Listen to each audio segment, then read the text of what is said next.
Okay, part two. Let's move on to Valentine's Day. Valentine's Day, and again, this video is about how I met my former narcissist husband. I stopped off at Valentine's Day. Okay, Valentine's Day was wonderful. We spent time together, yada, yada, yada. It became a point where he called me one night, or we were on the phone talking. I don't know who called who, but we were talking. Let's just say that. And all of a sudden, after he hung up, I'm hearing these voices. And he's telling this guy, I just met this older woman, because I'm like maybe 2 or 3 years older than he is. I met this older woman, and I really like her. But old girl that I'm messing around with, I'm not gonna. I'm not gonna let her go. I may go get a little bit from her sometimes, but I'm gonna stick with this one right here. Then you know what she had the nerve to tell me? This is what he's telling the guy.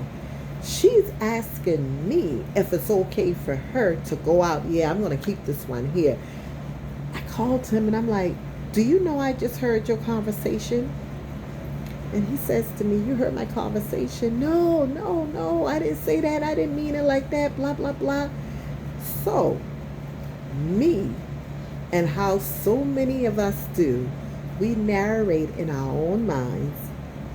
We concoct the story in our own minds when we are not ready to let that individual go. Oh, I couldn't fathom letting all of that go right at that moment.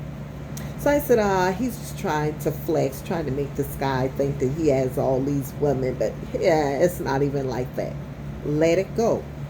Another thing that he was able to do to me is he was able to fully warn me of everybody who could potentially come back and tell me anything about him, because we only lived maybe 45 minutes away from each other.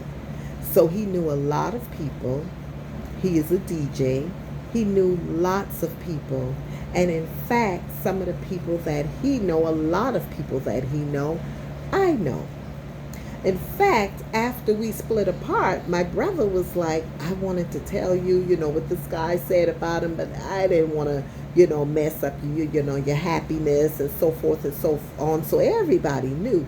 So when people began to tell me things, I already had it in my mind, because he had already put it in my mind, that if anyone ever came to me and said anything about him, they don't know him like that. Come to him and tell them, if we can't confront this in the front of each other, I don't want to hear it. So when folks begin to tell me things, I'm like, man, he already told me what's up with y'all. You can go ahead on with that. This is the way I thought. But all of this is to say, that is the power of that love bombing phase. Because they're sitting, they're watching, they're just like the monitoring spirit in the Bible. That monitoring spirit is on the inside of them. So they're sitting and they're watching. They're focusing on everything that you're saying. They're focusing on everything that you're doing, so that they know exactly what to attack. And it's an attack, because they don't mean it for real. It's an attack of how to love you. Give you all of the admiration and attention you need and want. All of it. It's an attack on your mind. Because later on, that same attack that they gave you, that same love and kindness and generosity of love and affection, when they need to pull it away, that's the weapon that they use. And this is why I said it's an attack. Because this is what they will use to attack you. You imagine you're in awe of something or of someone, and all of a sudden it's gone. And you have to work your way back up to that again, like you're a slave to them. You have to work your way back up to that narcissist like you're a slave to them. If you want that attention, If you want that admiration, if you want that love, if you want the hugging and the kissing, if you want all of that stuff that they make you crave, because when they pull it away from you, you crave it like crack. That's just how serious that love bomb is. I've never used drugs a day in my life like that. Nah. No coke. I may have tried to puff, pass. Didn't know what the heck I was doing. Tried that maybe 2 or 3 times in my life, and I'm like, well, no, that's just not for me. But the hard stuff, and the way I see people roaming around like they're in a daze, you will feel like you're in a daze because you want it and you crave it. So as I've shared in part 1 of the video, because I'm going to keep talking about this, but as I've shared, and let me look at the time, part 1 of the video, think about what you don't like about a person before you begin to like what you see in them. Because what you see may not necessarily be real. It's not a negative thing to say. It's almost like, you don't mean it literally, like you're looking and picking for every little thing in a person. No. But you're looking for tendencies.